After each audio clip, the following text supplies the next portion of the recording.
It's a remote area in the heart of the Sahara Desert.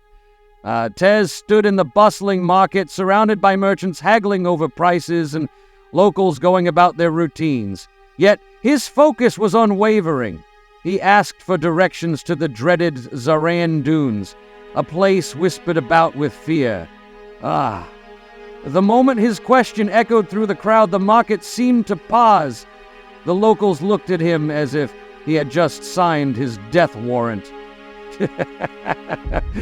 To them, this young man was either incredibly brave or impossibly foolish.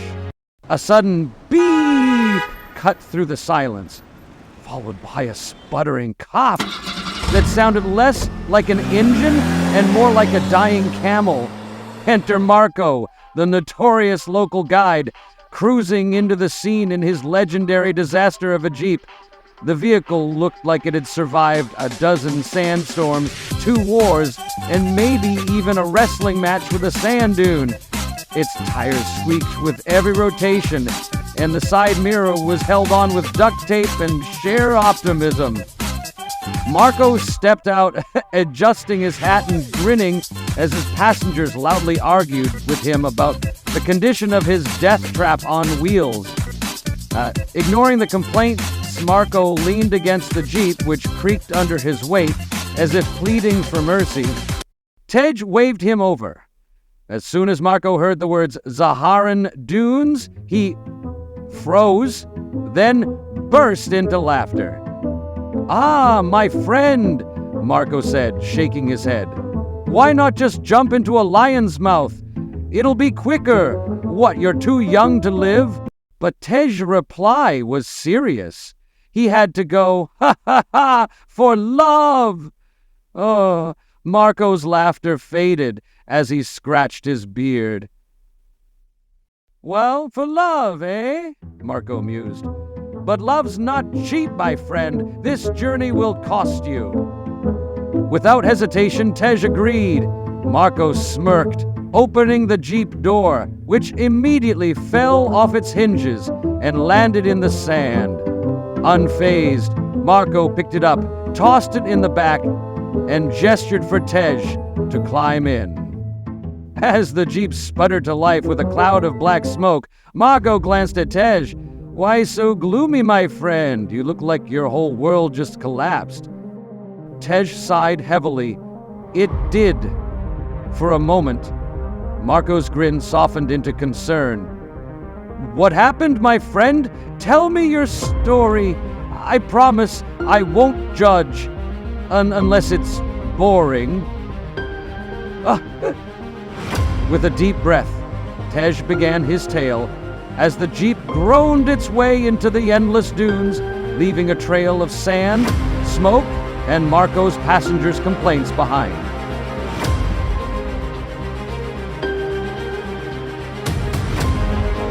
Tej's life, once a disciplined journey through the skies as an Air Force Major General, had taken an unexpected turn.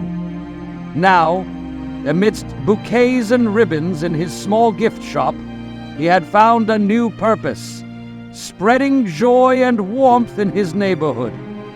His infectious laughter and open heart made him beloved by all, especially the children. But Tej never imagined that a single moment could change his life forever. That moment arrived one evening.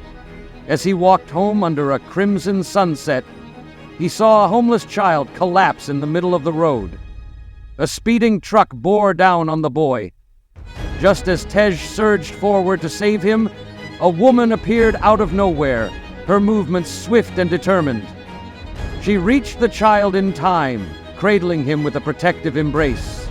Tej stood frozen, his breath caught not just by the gravity of the moment, but by her. Her eyes were like the oasis of a desert, deep, tranquil, and unforgettable. Her smile, even amidst the chaos, radiated warmth he'd never known. For the first time in his life, Tej felt an unshakable pull. Love, fierce and immediate, blossomed within him.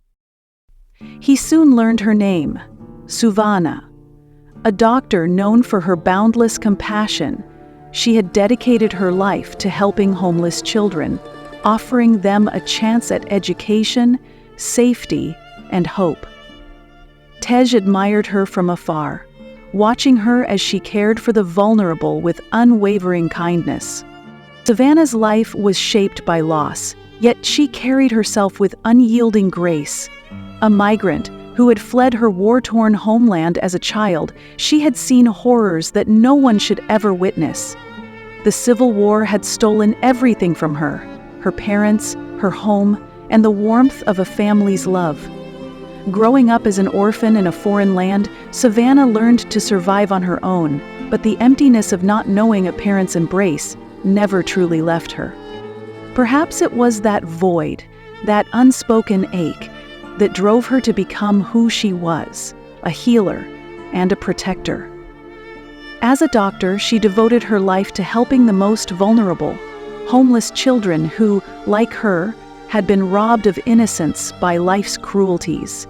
She wasn't just a caregiver, she was their champion, their hope. Her empathy ran deep, born from her own pain, and she worked tirelessly to give these children a chance at education, safety, and love, the very things she had longed for as a child.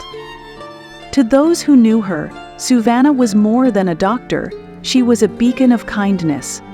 Her smile, gentle yet radiant, could soothe the deepest fears.